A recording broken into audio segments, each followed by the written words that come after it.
Hello, this is Aaron Wissner. I am here with Nicole Foss, and it is Monday, October the 12th, 2020 for me. It's Tuesday, October the 13th, 2020 for Nicole. I am the founder of a nonprofit, Local Future. It's an educational nonprofit trying to educate adults about interesting stuff. Nicole is a futurist. She is out of New Zealand. I'm out of Michigan in the United States. And today, Nicole has her list of people she follows on Twitter so she knows what's going on in the world. And as kind of an introduction, I'd like to point out how we get news nowadays. For example, today I went on to Google News and I ended up reading articles from the New York Times and the Guardian and the Washington Post, and then some local papers like what used to be the Grand Rapids Press, which is now MLive. I went to Reuters, I went to AP, I went on to Twitter and I checked the top of the Twitter feeds. I went on to the Automatic Earth and I read the articles there or skimmed them. I went on to Zero Hedge, but all of those are things that are written and then posted, hours or days later. So what we're talking about today is Twitter feeds and who to subscribe to so that you can really get the full gist of things timely, like right now, right away. And Nicole has very graciously put together for us a long list, and you can see this in the description, of different people she follows on Twitter. And this is not her whole list, but these are some of the high flyers, I guess you could say. So with that, Nicole, why is it that you ended up putting this Twitter list together anyways? When did you start on it? And why do you feel this is a great way to keep up on the news? Well, I'd actually avoided joining Twitter for quite a long time. I just thought I do not need another social media site in my life. And then people kept posting things from Seth Abramson on Facebook or other places that I was hanging around. And they look very, very interesting. And I just basically decided to join Twitter for Seth Abramson to start with. And this would have been, I think it was late 2018, if I remember rightly. So I haven't been on Twitter an enormous amount of time. But what I found after I joined it was that it was absolutely brilliant. I mean, I find it so much better than other forms of social media. Because as you were saying in your introduction, normally, I mean, if you're on social media and you're seeing articles from newspapers, mainstream media, it's not that there's anything wrong with those, but those are an interpretation of what's going on by a journalist. And journalists are not all created equal. Some of them are absolutely awesome. Some of them really don't seem to understand the context in which the events that they're writing about occur. And I think this is not necessarily their fault. And there are hard deadlines. They're not really given the time to read around an issue and really put it together. And I think the time frame is so tight that they sometimes seem to forget even what they themselves have previously written or their colleagues have previously written. So if you follow the mainstream media, you're getting snapshots of things. Very rarely is it in context. If you want to really know what's going on, the best way to do that is to talk to the people who are actually doing things, not the people who journalists have watched and then interpreted. It's a bit like being able to go and sit in the living room of all the experts on the field, in the fields that you are most interested in, and listening to what they have to say directly in real time. So it not only doesn't have to go through a journalist interpretation, it also doesn't have to take the amount of time it would take for journalists to notice it and write about it and get it published. So you're getting things much, much more quickly. And I find that absolutely fascinating. So I follow a number of different people on Twitter, about some 500, I think, something along those lines anyway. I haven't written down every single one. It was a bit time consuming to write down about half of them. But I have followed people, particularly in things that I've been interested in since I joined Twitter. So I've primarily in the past been known as an analyst in finance and energy. But when Trump was elected, or when he was running even, since I'd been following him for a long time, I knew pretty much what we were in for. And I really wanted to connect with lawyers and people like that, lawyers and political commentators and things. So my Twitter feed looks quite different than other forms of social media that I've used. And so there's a lot more lawyers, a lot more psychologists, and since COVID, there's a lot of doctors and things as well, and epidemiologists. There's a lot of journalists. They're huge groups of people, and I just find it absolutely fascinating. And once you're on Twitter and you find someone that you're interested in, you look at the sort of people that they quote, where they get their information from, and then you pick up new people to follow, and then they'll post new people. And so I started with Seth Abramson and ended up with 500 people or so that I'm following. And then I just linked it together, daisy chained things together from one to the next, and found the information that I need to find. And if I decide to research different topics, I'll just find a name, start with that, and build it up in the same kind of way. So I really have found it's been an extremely useful tool. A lot of people complain about trolls and things like that. I haven't had that problem. Probably because I never even told anyone I was on Twitter, and I've done absolutely nothing to try and attract followers on Twitter, because that's not where I primarily communicate with people. So I use Twitter to gain information for myself, particularly, rather than to communicate a whole lot to other people. So I just mostly retweet on my own page. So it's a collection of material that I was interested in, that I'm collecting primarily for my own interest. But if other people are interested in it too, then they're perfectly welcome to look at my page, because it has all the things that I thought were the most interesting over the last couple of years that I have retweeted, where I was trying to put together the big picture in the way that I always do. So there is a lot of information there.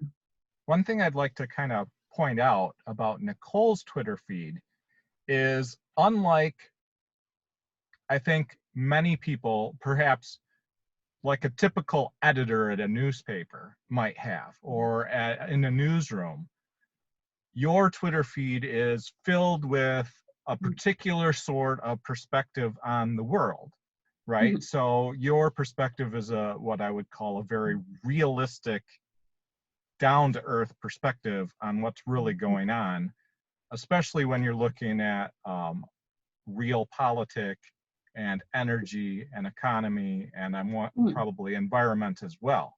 And I think that's one of the struggles that I have, is when I'm looking for interesting news, the news that I'm finding is just not relevant.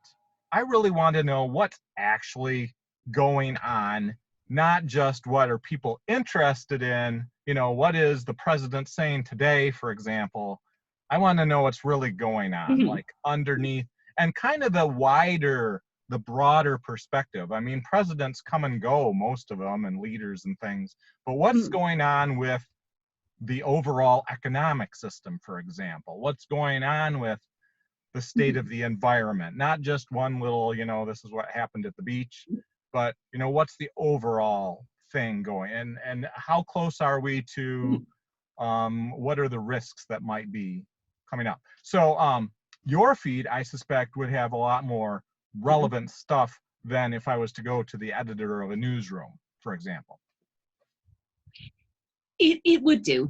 I mean, it doesn't necessarily have the full range of everything I'm interested in, simply because I've used Twitter for researching specific topics, which haven't particularly included the things that I was researching prior to that.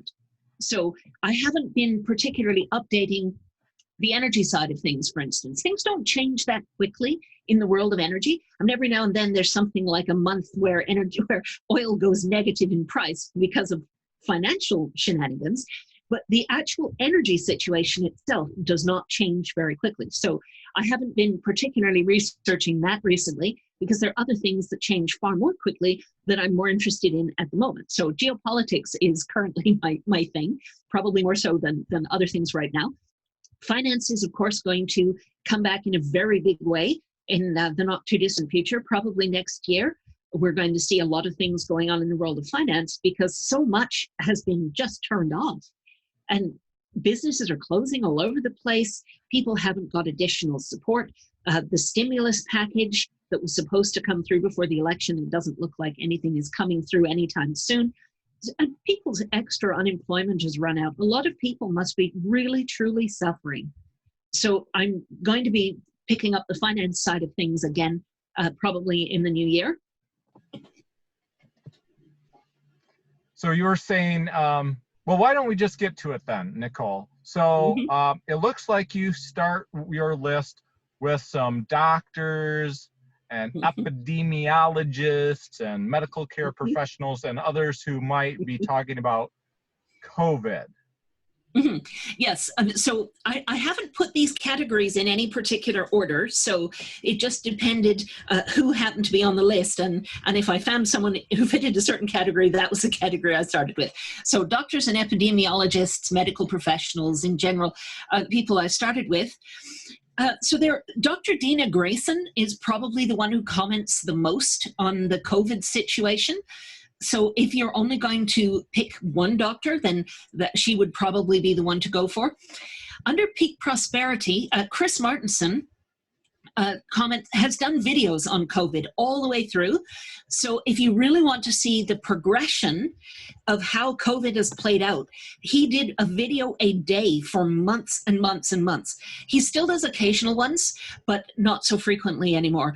But if you really want to chapter and verse on COVID, all the papers, all the data that's come out since the very beginning, then PeakProsperity is the place to go for that. So you wouldn't find that on Twitter because you'll find stuff going forward. But once you follow PeakProsperity, then you can find all the rest of their information and things. So often that's the way that you connect with something on Twitter, and then you find they have their own website or they do podcasts or something like that. And you find ways to find a whole lot more of the information that they put out.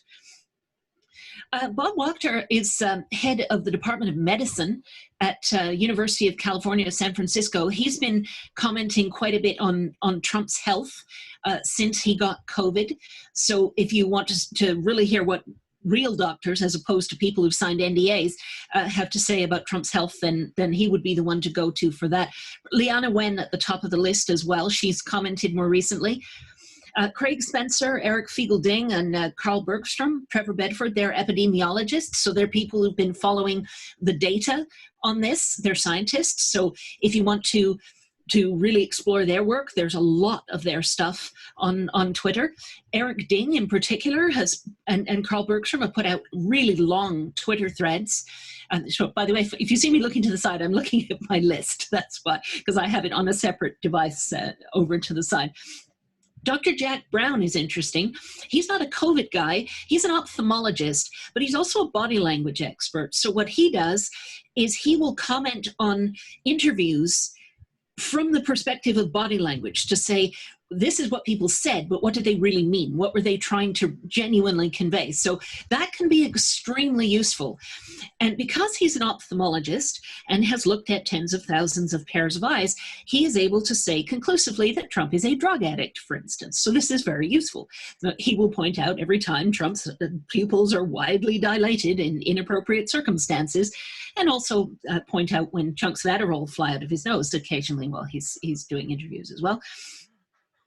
John Talmadge is another doctor who's not a COVID guy. He tends to comment on Trump's health and things, which I really find very interesting, because there are so many things wrong with that man. I mean, where would you even start? And physical things, mental things, everything. So I find it absolutely fascinating to follow the people who professionally deal with extremely disordered individuals. And so if we look at the psychologists and psychiatrists, the one who I find has just pegged him the best is Elizabeth Mika, who I believe is Polish. I think she grew up in Poland. And so she has seen things from a very non-Western kind of perspective. So there's a lot that she says that's really quite interesting. And so she wrote a whole series of essays right when Trump was elected in 2016, 2017, describing his psychology and what we could expect as a result from 4 years ago. And it's absolutely panned out exactly the way that she said it would. Another psychiatrist who is really interesting to follow is Bandy Lee. She's not a public sort of person. She's a very shy sort of person. So when she does things on television, which is fairly rare, she can tend to come across as a little bit timid, but she's really not. She's just not a public person. But she works with the worst of the worst criminals in the prison system, the worst psychopaths in the country. She knows all about the very worst of the worst. And she has been shouting from the rooftops, along with a lot of her colleagues, trying to point out Trump's mental pathology for a very long time. All the psychologists who've been trying to do this have been blacklisted by the mainstream media. They are not allowed on the media to explain their own field. So this is ridiculous. The American Psychological Association has also said that none of its members are allowed to comment on the president's mental health, even although they all know perfectly well that he is not mentally healthy. But they refuse to allow their members to even comment. And Bandy Lee has been booked about, I think it's about 70 times on CNN and canceled every single time. So there's just no information like this that's being given to people. So I would say this is one of the most important things you could be researching, is what is wrong with your president, because the list is very, very long. And these are things that are going to affect people's lives. They already are. They've drastically affected people's lives already. They will continue to do so. So it's really, really important to understand Trump's pathology. It's also really important because people keep both sidesing this. I have heard so many people say, oh, well, Trump is this, but Biden is that, and you can't tell the difference, and why vote for either of them anyway? This is not a left versus right election. This is a democracy versus authoritarianism for the rest of your life election. Vote accordingly.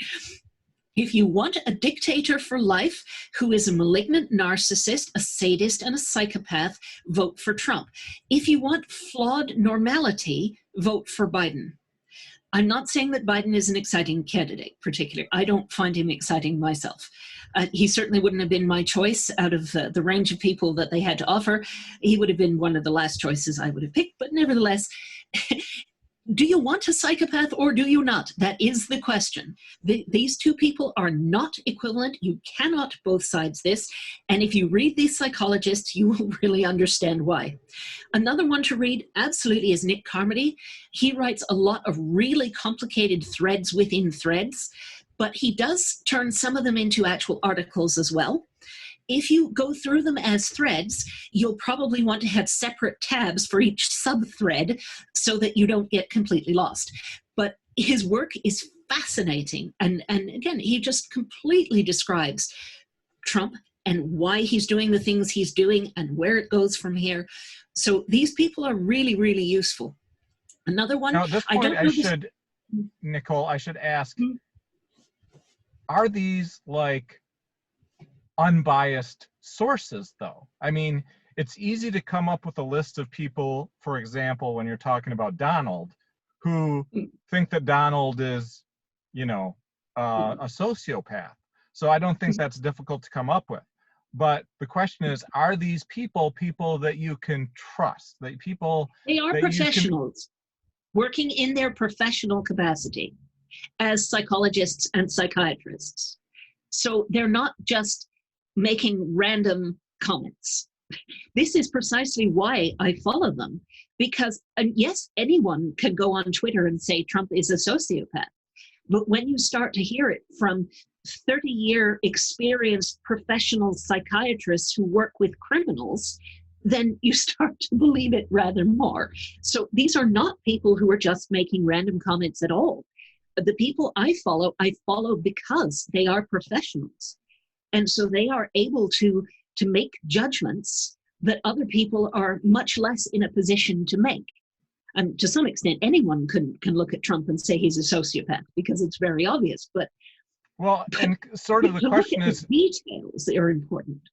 Can't you find a similar caliber of person to say for Joe? Joe is a sociopath, and then you have Jillian Smith, who says, Joe's a sociopath, and so keep an eye on him. Yeah, absolutely. You will not find any professionals who will make that judgment about Biden. There are people who seem to think that he's slightly losing it, which is possible. So, he's like 77 or something, isn't he? but for instance, yeah, I believe so. When people had been asking Bandy Lee, for instance, to comment on Biden's speeches as well as Trump's speeches, because what she does, she actually translates Trump tweets.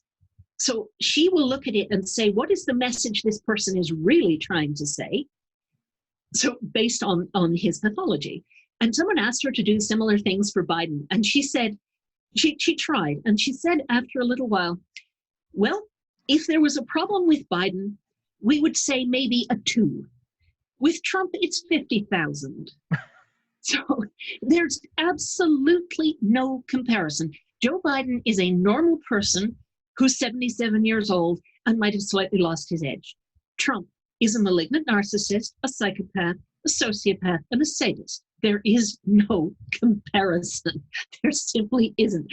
And it's really important to understand the pathology, because when you understand the pathology, it gives you far better ideas what he's going to do and on what sort of things he's capable of.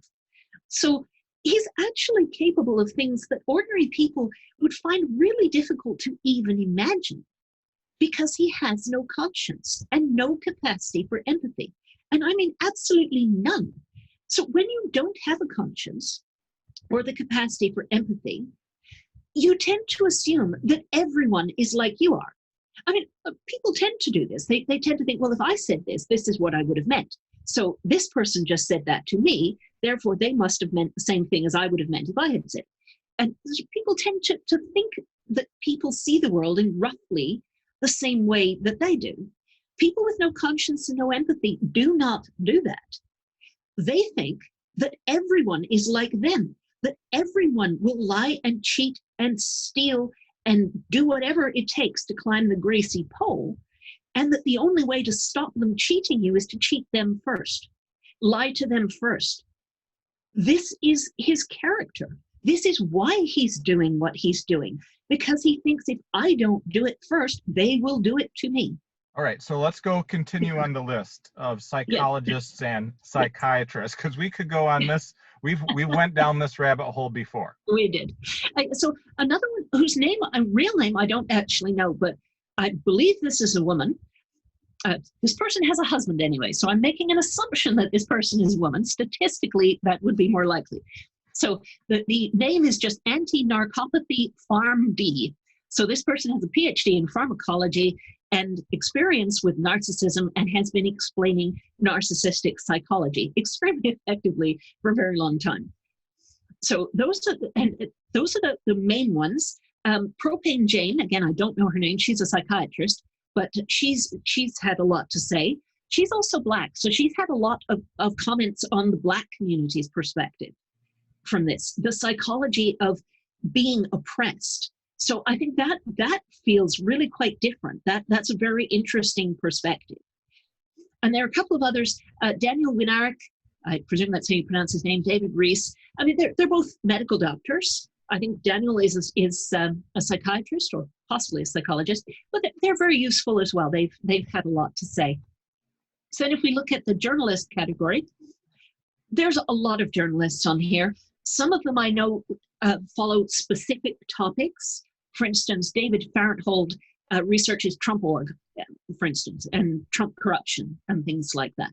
Others, I don't necessarily know if they have a specific thing that they follow. Some of them are just White House correspondents, like Jennifer Jacobs, for instance. She's the one who broke the story about the White House COVID outbreak. Kaitlan Collins, she's good. She asks a lot of good questions. Wendy Siegelman is British, but I think she lives over here at the moment. She's been doing a lot of work on Trump exposing corruption as well. Ed Young is a science writer. He writes about COVID in The Atlantic. He's very, very good on COVID. Yamiche, I think that's how you say her name, Alcindor. She's a White House correspondent. She's, again, excellent. She asks really good questions. Laurie Garrett is a science writer. So she covers infectious diseases. So COVID, but she's also written a lot about all sorts of other infectious diseases. She's a science writer in general, and she's very, very good. Rachel Maddow, obviously. Vicky Ward wrote a book about Kushner. She follows corruption from that angle. see, Julie Brown broke the story about Epstein. If it hadn't been for Julie Brown, we would still never have known what Epstein was up to. She was absolutely dogged. She pursued this years and years after everyone else had dropped it. She pursued it, and she's the one who actually got him arrested and got the whole story broken into the public eye. And she continues writing on that topic. So she's very good. Aaron Rupar is very interesting. He works for Vox. What he does on Twitter is he will take clips of Trump's speeches with little notes on them, so you don't have to watch the whole thing. You can get the highlights of what he said and the crazy bits and things like that and the interpretation, and from following Aaron Rupar's feed. So I find that actually very, very useful, because it saves me a lot of time and probably some brain cells that didn't have to die by listening to an actual whole Trump speech. Yeah, it would be kind of nice if that was possible on these debates as well. Like if they could just He does that too. He does all of them. Just strip out everything. Like when the moderator asks a question, just strip out anything that's not related to that question and just leave like what's left, if there is There'd anything be at all. left. In most cases, there'd be nothing. Jason Leopold works for BuzzFeed. He's done a lot of freedom of information requests that have brought out some really interesting information on Trump and Russia, Trump's plans to build Trump Tower Russia and things, all the stuff he was lying about and things. So all of that came out in BuzzFeed. Ben Collins follows QAnon. So he follows crazy stuff, basically. He's really, really interesting, looking at how QAnon is infiltrating pastel QAnon, infiltrating wellness groups, mothers groups, and things like that. People who have no idea what it is, no idea what the context is, and they tend to be low information when it comes to politics and current affairs. They tend to be more interested in wellness and things like that. They're not very engaged with the hard edge of reality, shall we say. So they have no idea where this is coming from, and it presents itself as save the children. So that tends to tug the heartstrings. They don't know they're falling for a horrible conspiracy, but they are. So Ben Collins goes through that. Mehdi Hassan is one of the best interviewers I've ever seen. I think he's probably the best interviewer in the world today. He's British, and the Brits, they take no prisoners when they interview people. They really don't. They do not let people weasel away, not answer the question. Mehdi Hassan will nail them to the wall every single time. He's just become American, so he's commenting a lot on American things at the moment. But seems like he might not have a lot of people raising their hand to come on his interviews. Well, if you survive an interview with him, it will do your CV good.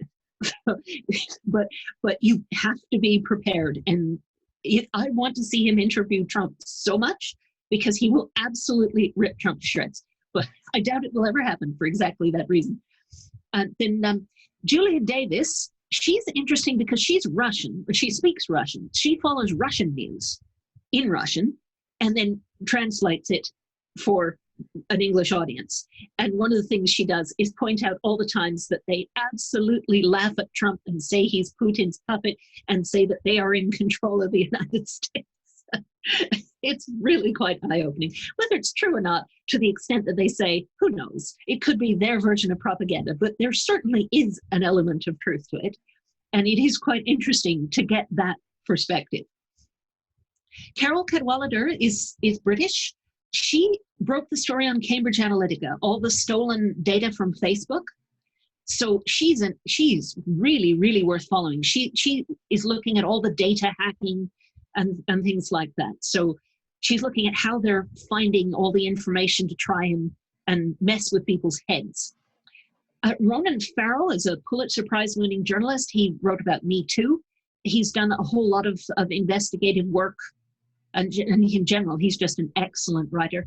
Jennifer Rubin, she's a conservative blogger, but she abandoned the Republican Party a long time ago when Trump came along, and she's written some really quite perceptive things. I find she's very useful. Natasha Bertrand, I can't remember, she might work for Politico now, but she's been very good at breaking Trump-Russia stories in the past. Same with Zoe Tillman.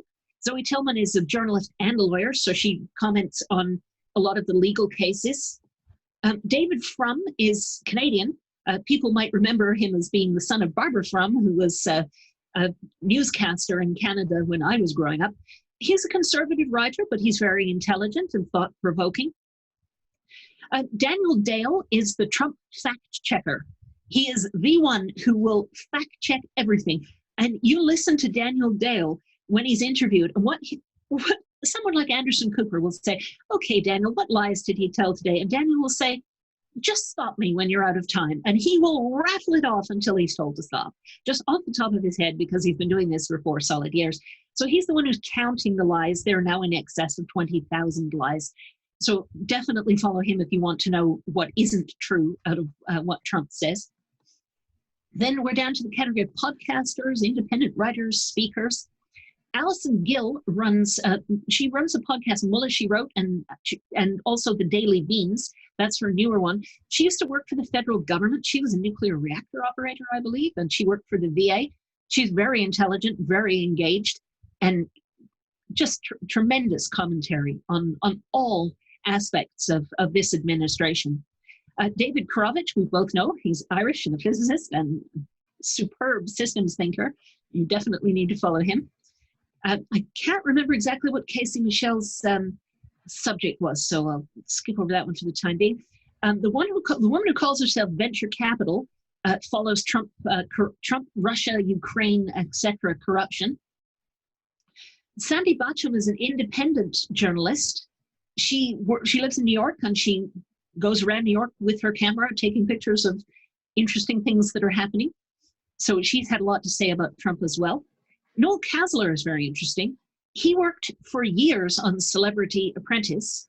He was Ivanka's personal handler. He has seen it all. And he had to sign an NDA when he worked for the show. He decided when Trump was elected that he was not going to stand by that NDA. He has told everything. And he tags Trump in every single tweet. So you will hear things that you think, how is he possibly not being sued into oblivion? It's because it's true. And truth is a defense against libel. So you can tell it's true because Noel Casler has never been sued. And believe me, the stuff that he has said, if it wasn't true, he would have been sued into oblivion long since. So if you want to know what Trump is like behind the scenes, you can follow Noel Casler. Jon Storr, he writes the editorial board, I think he calls it. He's had some very, very perceptive commentary as well. So I definitely recommend him. Greg O'Lear writes on Trump corruption. So does Tammy Barrage.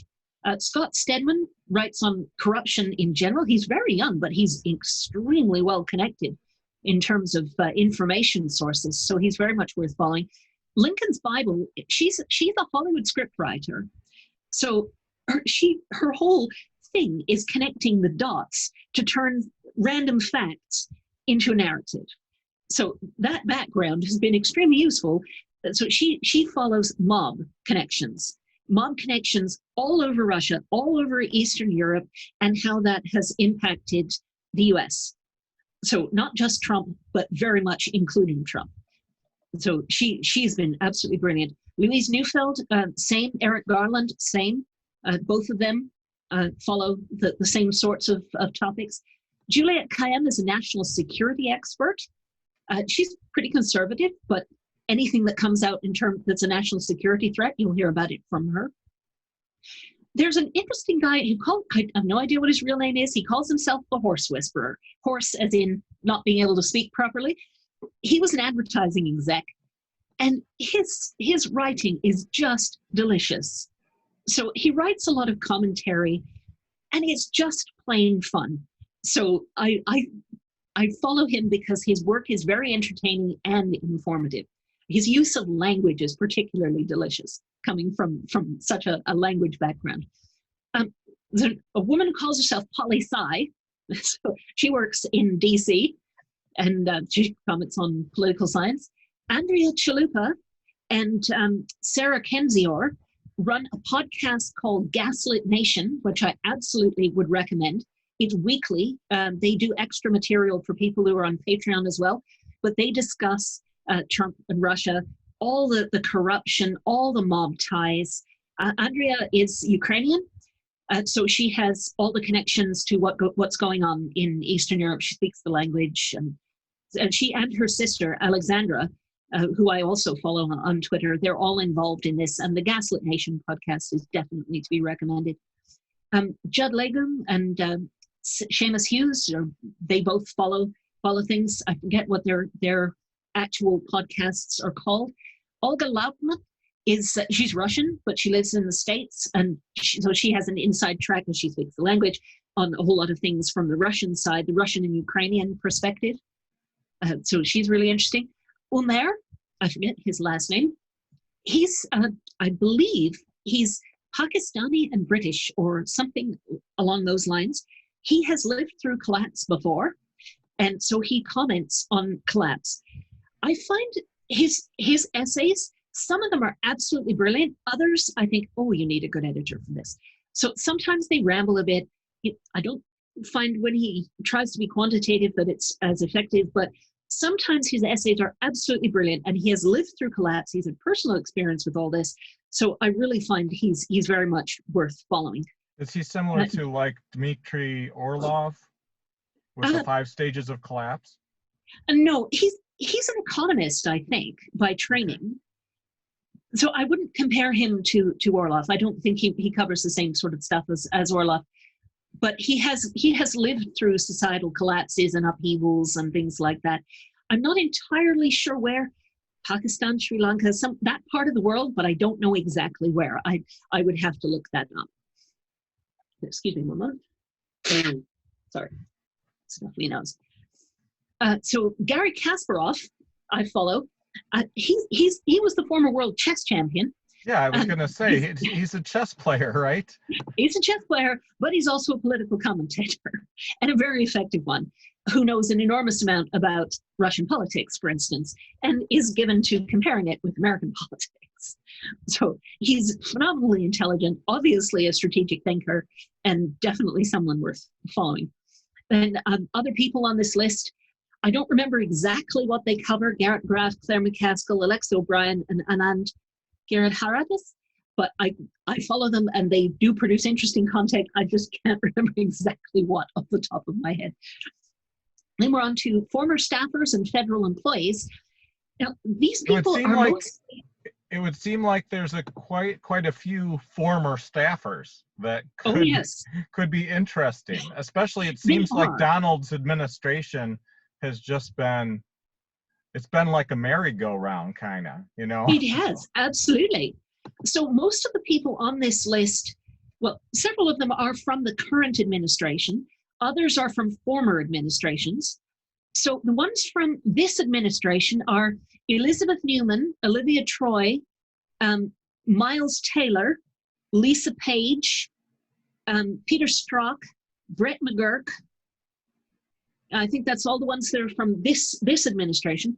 So Elizabeth Newman, Olivia Troy, and Miles Taylor all worked, I think, for like Homeland Security. So they're national security specialists. They worked under Kirstjen Nielsen. And they're all really conservative people. All of them have come out and said, it's not like we're Democrats here, but we all support Joe Biden because we have seen what Trump is like up front. And they're all on television, especially Miles Taylor. Definitely follow them. Miles Taylor is particularly prolific. They can tell you exactly how this administration works, just how absolutely chaotic and awful it is. And they will tell you all the things that they were told to do that they found ways not to do. And I think it's actually quite interesting to see the perspective from the inside, particularly the perspective of, for instance, Kirstjen Nielsen. So Miles Taylor has a lot of respect for Kirstjen Nielsen. The rest of the country mostly does not. He points out just how many times she managed to prevent Trump from doing things that were even worse than what he has done. Now, remind me, who is Kirstjen? Kirstjen Nielsen was the head of Homeland Security. Okay. She was the Homeland Security Secretary. And so those people have all worked in really important fields in this administration, and all of them have come out, and they're all young. So this is the point. They're all in their 40s. They have just ruined their careers, their extremely promising careers, because every one of these people was absolutely at the top of their game. Miles Taylor was chief of So staff. they're basically like whistleblowers, really. They are whistleblowers. Absolutely, they're whistleblowers. And to come out and be a whistleblower against your own party, against your own administration, when you're young enough that you've just killed off what should have been an extremely lucrative career. Believe these people. They are telling you the truth. So it's really, really important to follow the people like that. Frank Figliuzzi was former FBI. John Brennan was former CIA, so not under this administration, but both of them have been absolutely scathing about the national security implications of this administration. Andy Slavitt worked in health, I think, under Obama, so he's had a lot to say about the COVID response. So he's not a doctor or an epidemiologist himself, as far as I know, but he's worked in this field in the previous administration, so he has a lot of information on how to run a pandemic response. Lisa Page and Peter Strzok were FBI agents. They worked under Robert Mueller. They got fired because they had an affair, and that became public. And Trump has gone on and on and on about it at his rallies and embarrassed the living daylights out of him ever since. But they basically didn't like him, and they had exchanged private texts to that effect. That's Donald why they were seems fired. like the last one to be throwing eggs or stones or whatever. Isn't there something about the glass house and throwing stones? Yeah, you would think so. But Lisa Page is half Iranian, I believe, so she has a lot of connections with the whole situation in Iran. So it's interesting that all the FBI agents that Trump has got rid of, they're all Russia, Ukraine, and Iran experts. He targets them immediately. Anyone who really knows who he is and what he's been up to, he gets rid of them. All the experts who could have unpicked all the dirty deals in that part of the world have all been fired. And he finds a pretext to fire them. So this affair and these texts was the pretext for Lisa Page and Peter Strzok, but that doesn't make them any less good at their job. They're both consummate professionals, and they have a lot to say that's very much worth listening to. Peter Strzok wrote a book recently as well. I would recommend that. Let's see who else we got here. Richard Painter and Norm Ornstein are interesting characters. They're sort of a bookends, if you like. They were both ethics experts, one under a Democrat, one under a Republican. So they came together a few years ago after Trump was elected to basically say, look, we are a Democrat and a Republican, and we care about ethics, and you obviously don't. So, to Trump, basically. So they've been critiquing the ethics. Walt Schaub as well. I think he ran CREW, which is an ethics organization. Anyway, so there are 3 people on here whose speciality is ethics. All of them have been absolutely scathing about this administration for obvious reasons. I would definitely suggest following all of them. Brett McGurk used to be the American representative in Iraq, I believe, Iraq or Afghanistan. So he's a really senior, very connected national security guy. He was fired by Trump, and he's also been absolutely scathing about national security implications of what's been going on in Iraq, Iran, Syria, Afghanistan. So definitely he's worth following. He doesn't post an awful lot. David Rothkopf is a Democrat. He worked in a previous Democrat administration. I don't know in what capacity, but he writes some really, really good threads. Then we're on to authors. So some people on here fit in more than one category. So I put them in the category that I primarily think of them in, but for instance, several journalists have written books and things like that. So they're people, I haven't put anyone in 2 places on this list. Everyone is in only one place, but some people could have fitted in more than one category. So we're looking at authors. Jeff Charlotte has written a whole lot about theocracy. So he wrote a book called The Family. He's written a lot about the rise of the evangelical right and how that the evangelical right is assuming more and more positions in politics and not making a lot of noise about it to start with, but when you get enough people of that sort of mindset in positions at once, then you have a theocracy, and it can happen very, very quickly because all it takes is for all of them to step out of the shadows at once. So I definitely recommend Jeff Charlotte's books if you want to understand the role of the religious right in American politics. Mary Trump is Donald Trump's niece. She's also a PhD clinical psychologist. So her book about Trump's psychology is an absolute must read. So, I mean, she just goes into detail about all the different pathologies and his upbringing and how he came to be formed in the way that he was by his own sociopathic father. And so one of the things that she really concentrates on is how his father taught him that you couldn't be kind or compassionate or anything like that because all of that was weakness. So Trump's father taught him to hate weakness in any form, and a whole lot of things that constitute the nice side of human nature constitute weakness as far as he's concerned, which is why you never see him express any of the nice side of human nature. He doesn't believe in it. And one of the problems is that pathology, trickles down. Money goes upwards, pathology goes downwards. So his supporters have picked up on this absolute hatred and weakness, and that's now very much a characteristic of MAGA. They hate weakness. They will not wear a mask because that makes you weak. They will not social distance because that makes you weak. They will not be kind, compassionate. They will not compromise. And when they hate weakness, they also hate everyone they perceive to be weak. And I don't just mean dislike, I mean visceral hatred. This is part of the problem in the society at the moment, that you have, this is why you're on the verge of a civil war, because there's that level of hatred. And it comes from the hatred of weakness. So they would say liberals have to get together in all these groups because they're so weak by themselves. So they critique community on that basis. They don't believe in community because they think that you only come together in large numbers if you're weak.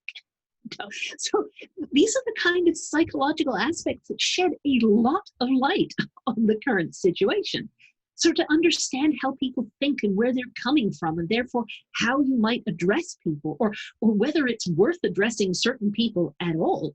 And I would say it's not. I mean, there are some people who are persuadable, who you can have a rational conversation with. Others you simply can't, and there is no point. So anyway, Mary Trump's book is very much worth reading as to where Trump comes from and why he is the way he is. Don Winslow, he's an author. He writes thrillers. But he has decided to devote his life at the moment to making films about why we should not elect Donald Trump. So he's at the moment putting out anti-Trump ads. That is his entire thing, and commentary on things on the situation as well. So he's very much worth following. Stephen Hassan is a cult expert. I think he was he was in the Moonies, and then he got out of it. So he now writes about cults in general, and MAGA is absolutely a cult. So if you want to look at QAnon and MAGA from the cult perspective, he would be a good one to follow. Norman Paget writes about energy, so he's a peak oil guy. So I haven't been following his work as much with what I'm currently focused on, but in my traditional fields, he would definitely be someone to follow. Jared Yates Sexton, he's a history professor, and his field is the history of white supremacy in America and why it matters and the effect it's having today. So all the history and mythology that's come out of the States and how that's led to the current situation. He's very prolific on Twitter, and he's really, really interesting. Molly McHugh is a corruption and national security writer. Jennifer Musica, I can't remember, she writes about Trump, but I can't remember the exact angle of her book. Jasmine Vukanovich is, she's Bosnian, I believe. She's a politician, a political commentator. I think I put her in the wrong spot on here. Tim O'Brien wrote a biography of Trump. He was sued for it. And it was interesting because when they sued him, there was discovery and a whole lot of things came out of that. So the discovery is actually online, available online.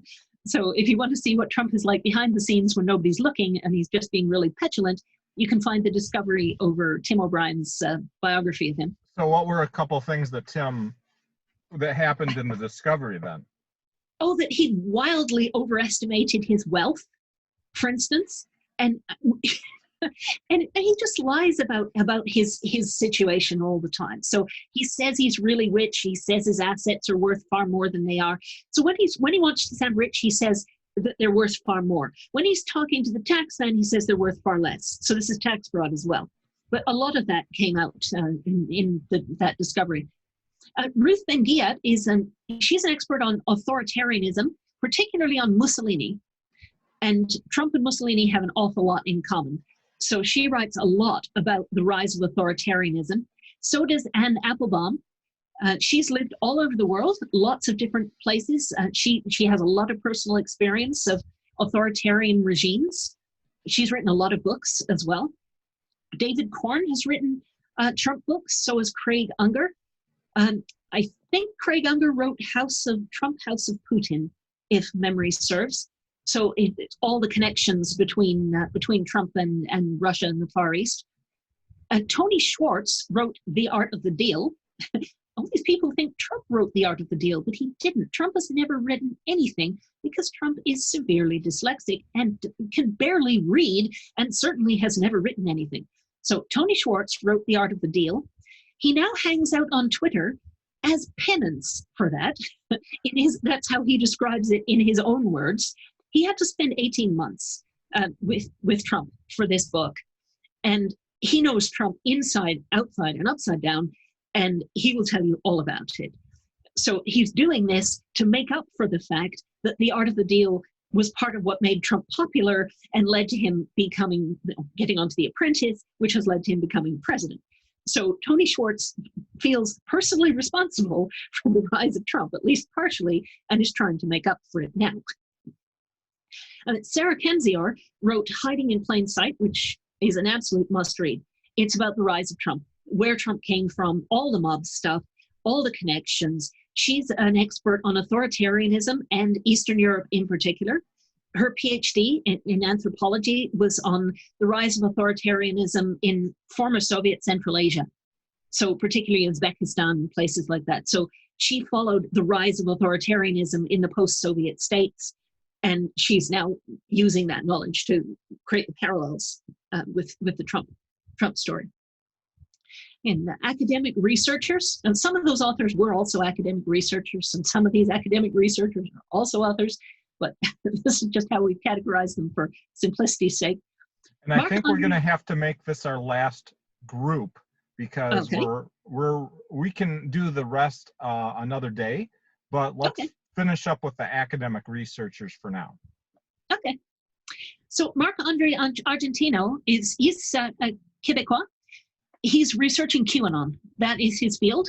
So if you want to know where QAnon is and what they're up to and what they believe, he would be the one to follow on that. Timothy Snyder is a historian of authoritarianism.